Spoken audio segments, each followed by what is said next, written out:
Halo Sobat Maya, kembali lagi ke series maraton saham IPO. Di video kali ini kita akan membahas tentang saham IPO Fern.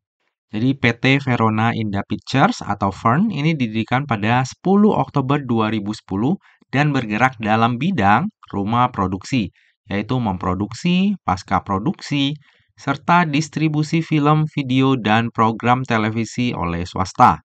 Pada Desember 2010, Fun ini menayangkan sinetron perdananya yang berjudul Titip Rindu dengan genrenya drama romantis di stasiun televisi. Nah, produksi dari Fun ini terus berlanjut ya, dan pada tahun 2023, serial Suami Pengganti yang perdana ditayangkan pada Maret 2022 dengan total 373 episode meraih penghargaan Spekta Award Antv sebagai sinetron paling rame. Kalau ada Sobat Maya yang nonton serial Suami Pengganti ini, boleh share di kolom komentar ya. Nah, dari sejak tahun 2010 sampai dengan saat ini, sampai prospektusnya diterbitkan ya, Fun ini telah memproduksi lebih dari 4.500 episode dan 6.000 jam tayang. Nah, berikut ini adalah film ataupun sinetron produksi dari Fun sejak tahun 2021 ya Sobat Maya. Kebanyakan ini filmnya ditayangkan di Antv ya. Ini Fun juga udah mulai masuk ke OTT kayak WeTV sama Genflix. Semoga aja ke depannya bisa masuk lebih banyak OTT ya. Oke, jadi ini adalah pemasaran dan distribusi dari Fun. Jadi Fun ini udah memiliki hubungan kerjasama yang sangat baik ya dengan berbagai televisi nasional seperti Antv, RCTI, dan juga MNC TV. Cuma yang bisa kita lihat tadi kebanyakan di Antv ya Sobat Maya. Lalu Fun ini juga memiliki hubungan kerjasama dengan OTT seperti WeTV. Nah, kedepannya Fun ini juga akan memperluas jalinan kerjasamanya dengan OTT lain seperti Netflix, Video, dan juga View. Jadi masih ada potensi banget ya buat Fun ini untuk terus berkembang di masa mendatang Sobat Maya. Nah, untuk pengembangan pemasaran dan distribusi, Fun ini juga melakukannya melalui platform seperti YouTube, Instagram, Facebook, Twitter dulunya ya, X-nya, TikTok, serta ada website dari Verona sendiri. Nah, berikut ini adalah para pemegang saham dari Fun. Hanya ada 3 ya pemegang saham ya Sobat Maya, dengan kepemilikan terbesar itu dimiliki oleh Bu Titin Suryani sebesar 60,99%. Nah, dari IPO-nya Fund ini juga akan ada lock-up period ya Sobat Maya, selama 8 bulan dari semenjak Fund ini listing di bursanya kita. Lalu berikut ini adalah laporan laba rugi dari Fund. Bisa kita lihat di sini ya Sobat Maya. Untuk tahun 2021 ke tahun 2022, penjualan dari Fund ini malah menurun.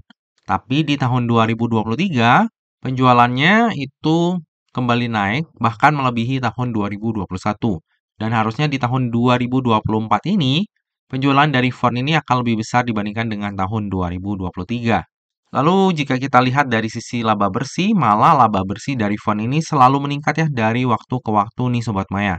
Bahkan di tahun 2022 ketika pendapatannya itu jeblok, laba bersihnya malah bisa naik nih Sobat Maya. Jadi dari sisi kinerja masih lumayan oke ya untuk Fund ini. Lalu berikut ini adalah struktur IPO dari Fund. Jadi sebanyak-banyaknya 1,1 miliar lembar saham atau mewakili sebanyak 23,54% dari modal ditempatkan dan di store penuh yang akan ditawarkan kepada masyarakat. Untuk harga penawarannya sendiri itu berkisar antara 190 hingga 195. Sehingga dana yang akan diraup dari IPO ini adalah sebanyak-banyaknya sebesar 218,7 miliar. Nah, dalam IPO ini, Fund juga akan menerbitkan waran seri 1 dengan rasio 2:1. Tentunya hal ini membuat IPO-nya Fund menjadi lebih menarik ya Sobat Maya. Lalu dana IPO tersebut akan digunakan untuk tujuan-tujuan sebagai berikut. Yang pertama, sekitar 7,33% ini akan digunakan untuk akuisisi properti berupa tanah dan bangunan milik Ibu Titin Suryani yang merupakan pihak pengendali dari perseroan. Jadi ini adalah transaksi afiliasi ya Sobat Maya. Sementara sisanya itu akan digunakan untuk modal kerja. Nah, terkait dengan penggunaan dana IPO-nya sendiri, ini kurang menarik ya Sobat Maya. Karena yang pertama itu transaksi afiliasi, akuisisi properti pula ya. Yang kedua itu untuk modal kerja, jadi kayak kurang greget aja. Jadi untuk penggunaan dana IPO-nya sendiri, ini menurut saya kurang menarik ya Sobat Maya. Oke, selanjutnya underwriter ataupun penjamin pelaksana emisi dari fund ini adalah UOB Kaihian Sekuritas atau dengan kode brokernya HI. Nah, Sobat Maya bisa lihat di sini ya Sobat Maya, di tahun 2023 AI ini cukup sering mengawal saham IPO. Di 2024 AI juga lumayan sering mengawal saham IPO. Dan bisa kita lihat di sini Sobat Maya. Selama AI mengawal saham IPO, belum ada satupun yang tutup di zona merah di hari pertamanya listing. Jadi ketika AI ini menjadi underwriter itu sangat menarik ya. Apakah di IPO-nya fund ini juga kinerjanya AI akan bagus? Semoga ya. Oke, lalu berikut ini adalah laporan keuangan dari fund. Bisa kita lihat di sini Sobat Maya, untuk ekuitasnya sendiri ini meningkat tajam ya dari tahun 2022 ke tahun 2023. Nah, peningkatan ini sendiri karena adanya konversi utang kepada pemegang saham menjadi modal saham. Makanya bisa kita lihat di sini jumlah liabilitasnya jauh berkurang ya di tahun 2023. Jadi basically ya ini adalah quote unquote cara yang biasa ya digunakan dari emiten-emiten yang mau IPO. Jadi ekuitasnya memang meningkat tajam. Dan bagi Sobat Maya yang concern terhadap daftar efek syariah, jika kita lihat dari sisi rasio utang dan juga sektor usahanya, maka Fern ini akan masuk ke dalam daftar efek syariah.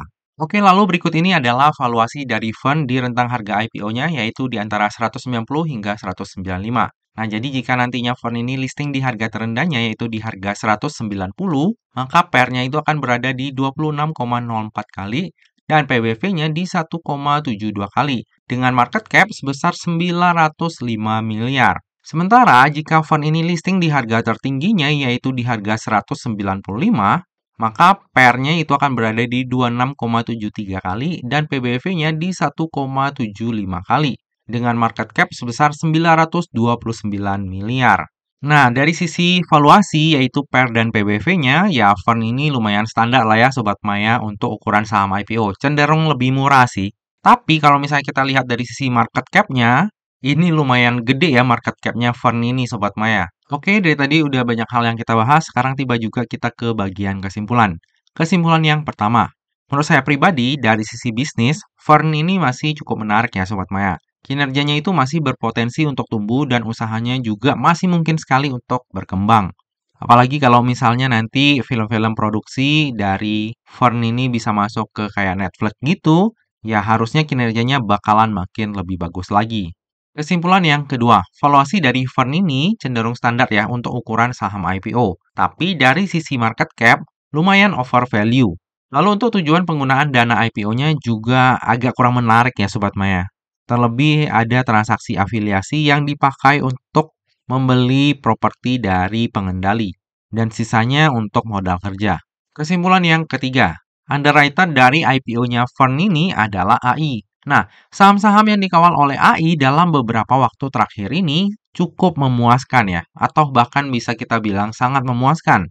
Karena sejak tahun 2023 dan 2024, nggak ada satupun saham yang tutup di zona merah di hari pertamanya listing. Semoga aja di IPO-nya fund ini pun akan seperti itu ya Sobat Maya. Kesimpulan yang keempat, bersamaan dengan IPO ini juga akan terbit waran seri 1 dengan rasio 2:1. Tentunya hal ini akan membuat IPO-nya fund menjadi lebih menarik ya Sobat Maya, karena dapat meminimalisir risiko yang ada di IPO-nya fund. Kesimpulan yang terakhir, saya sendiri akan wait and see dulu nih Sobat Maya. Tapi 90% saya tuh pasti akan ikutan IPO-nya Fern ini. At least ada dua alasan penting kenapa kemungkinan besar saya akan ikutan IPO-nya Fern ini. Yang pertama, underwriter-nya AI. Track record-nya udah bisa kita lihat sendiri ya, bagus banget. Dari tahun 2023 dan 2024 itu belum ada satupun saham IPO yang ditutup di zona merah di hari pertamanya listing. Lalu yang kedua, Fern ini juga menawarkan waran. Jadi harusnya resiko di IPO-nya Fern ini juga akan lebih rendah. Nah, seperti biasa ya Sobat Maya, yang namanya saham, terlebih saham IPO itu nggak pernah luput dari yang namanya resiko. Jadi bagi Sobat Maya yang mau melakukan order saham IPO Fern, pastikan Sobat Maya melakukan order sesuai dengan resiko yang siap untuk Sobat Maya tanggung ya.